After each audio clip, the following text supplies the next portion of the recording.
Two new ones from Byron Parfums. Let's talk about them.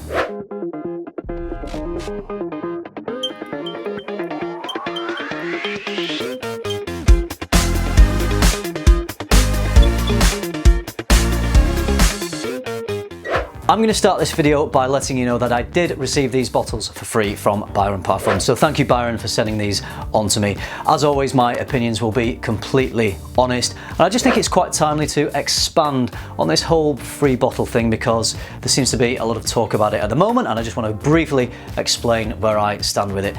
Most of the bottles in my collection, most things you see on the shelf here behind me, I've paid for. But whether I have received them for free or whether I've paid for them, my review will always be honest. Sometimes you find some people make videos on fragrances they really don't like, that they think aren't very good at all, and they'll really trash it.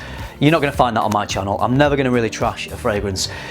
My channel is all about making videos and sharing my passion and sharing my recommendations with you about fragrances that I think work really well for me, and I think it's worth sharing.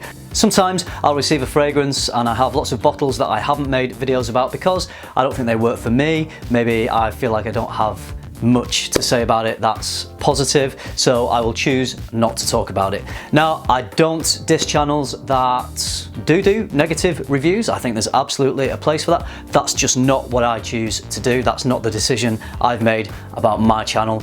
I mean, this is all based on trust, guys, so if you're watching this channel and you don't have the trust in me that I'm going to be honest about a fragrance, whether I've received it free or not, then I think it's probably better to unsubscribe and not watch the channel. It's just as simple as that. I want this channel to be mainly positive. I want it to be a platform for us all to share this passion that we have in common. It's not just about me talking to the camera, it's about you being able to leave comments as well. If we think about it, in other areas of commerce, whether it's movies or tech, reviewers will receive products for free. They will often not pay for them. That's just the way it works. If you don't agree with people receiving free things to make content on, then let's just not be too negative about it. If you can't embrace it, don't be negative in the comments section. It doesn't get anyone anywhere. It's going to happen, and I don't think anything's really going to change. And if you don't think a creator is being honest when talking about it, then you don't have to watch that video. But we don't have to be overly negative. Okay, now with all that said and out of the way, let's get passionate about talking about fragrances. So the first one from Byron I'm talking about in this video is called Oud Bourbon. Let's have a look at the notes.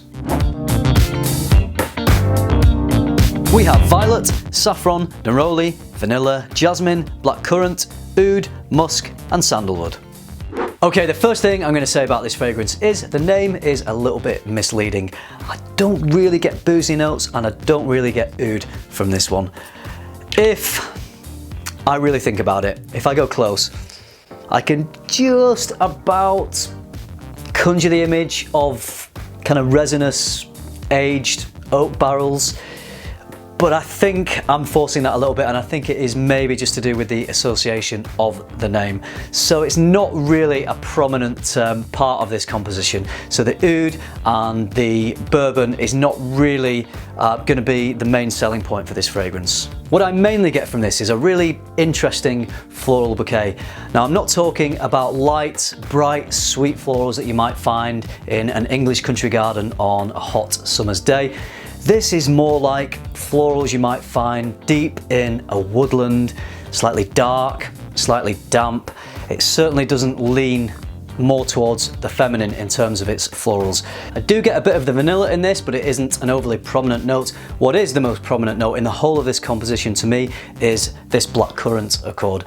And it's this really well realized, almost juicy blackcurrant that actually reminds me of picking blackcurrants when I was a kid. So if you like that blackcurrant note in fragrances, then I think you're gonna like this one.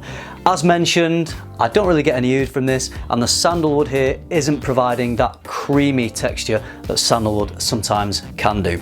I would describe this one as dark florals and dark fruits, and those two things combined give it a nice bit of punch and a good bit of attitude. I get good performance off this, around 2 hours projection, and then longevity is around 8 hours, so no complaints with the performance. Projection is going to be around about an arm's length. It's not a beast mode and it's not going to be in anyone's face, certainly not offensive in the slightest. To me, this is 100% unisex, straight down the middle. In terms of when to wear this, I think it's going to work well dressed up, so for formal occasions or maybe even for an evening date night scent. I think it would work best in the autumn, possibly some cooler spring days, but I think warmer days and summer days, this one just might be a little bit too much for. I also think this one leans a little more mature. So all in all, really enjoyable scent, just not very oudi or bourbony. Contestant number 2 in the misleading names show is the Chronic. No cannabis in this one. Let's have a look what is in it. We have notes of pepper, cinnamon, amber, leather, patchouli, sandalwood and white musk. This one definitely has an addictive quality to it, which I think is where the inspiration for the name comes from rather than anything else.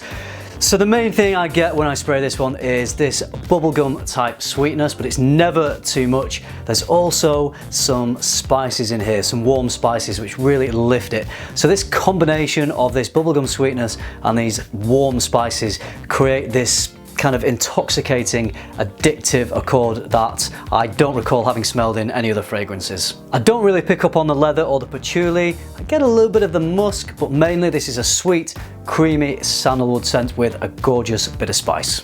I found that on my skin, as this one dries down, it develops this dark resinous quality.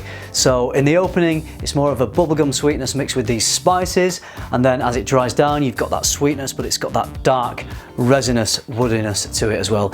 If you don't like sweet, creamy sandalwood scents, this one might not be for you, but I really love this one, and I think it's my favorite of all the 5 releases from Byron so far.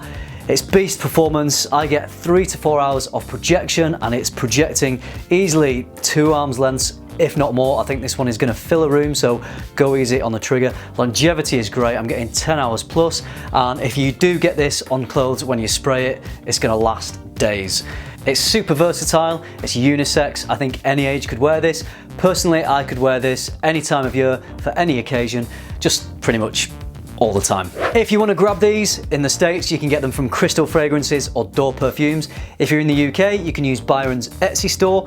50ml bottles will set you back £93.72. 10ml samples will set you back £26.78. If you want to buy their sample set, 5 fragrances in 2ml samples, it's going to cost you £28.32. Always sample before you buy. I'll leave the links down below. Okay, that's it from me. Let me know if you've tried these fragrances. Leave some comments down below. Really useful for people watching this video, so it isn't just my opinion. So let's share that passion in the comments section. I hope you found it useful. Thanks for watching, and remember, keep tuning into FM and keep smelling good.